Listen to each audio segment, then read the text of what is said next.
For nearly 3 decades, the F-15 Eagle fighter was considered the undisputed king of the skies, until the debut of its replacement, the F-22 Raptor.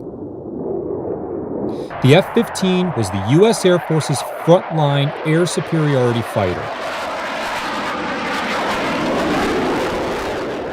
Even today, a modernized Eagle is still considered a formidable opponent, and manufacturer Boeing has proposed updated versions that could keep the airframe flying for the better part of a century.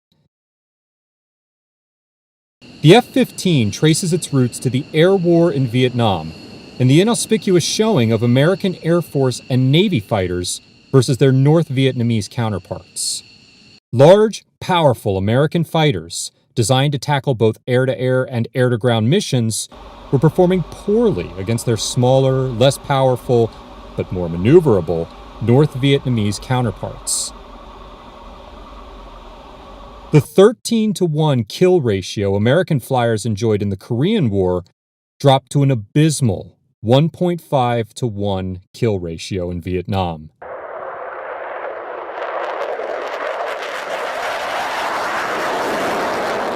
The F-15 was a formidable aircraft. Early versions were powered by 2 Pratt & Whitney F-100 PW-100 afterburning turbofan engines, producing 14,500 pounds of static thrust, 23,500 with afterburners. This gave the aircraft a thrust-to-weight ratio of greater than 1, making it so powerful that it was the first fighter to exceed the speed of sound in vertical flight. The F-15 had so much thrust, it could climb to 65,000 feet in just 122 seconds.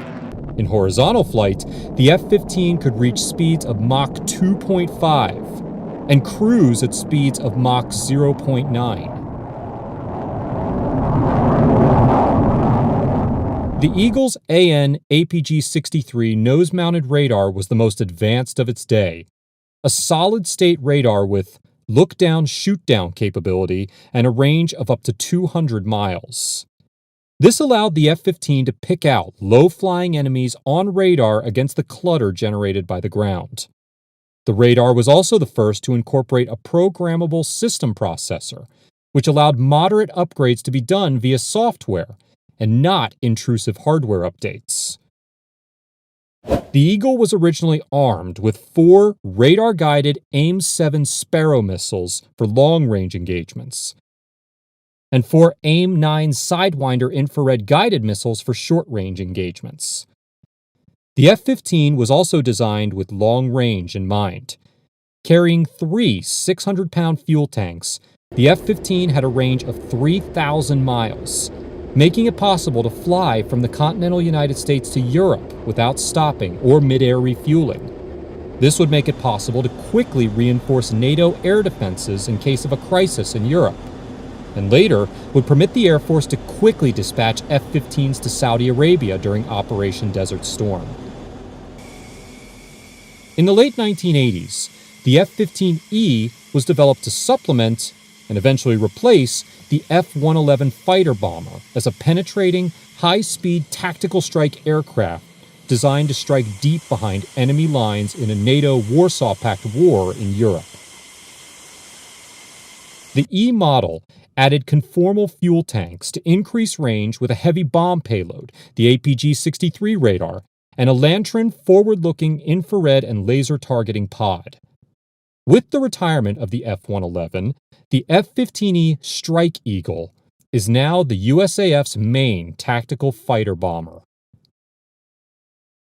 The USAF bought its last F-15 in 2001, but foreign sales have kept Boeing's production line humming since. The company has twice in recent years tried to again attract the interest of the Air Force. First, with the semi-stealthy Silent Eagle in 2010. In 2016, Boeing again introduced a new F-15, Eagle 2040C.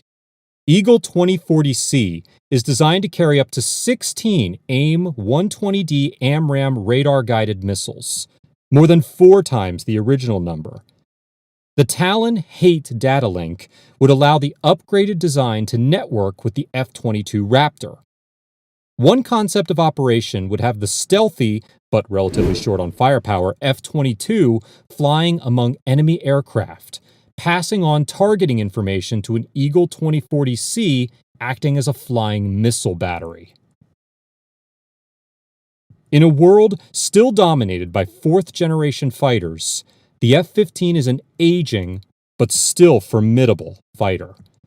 The lack of sufficient numbers of F-22 Raptors to replace the Eagle has delayed the fighter's retirement, and it now trains to complement the F-22 on the battlefield.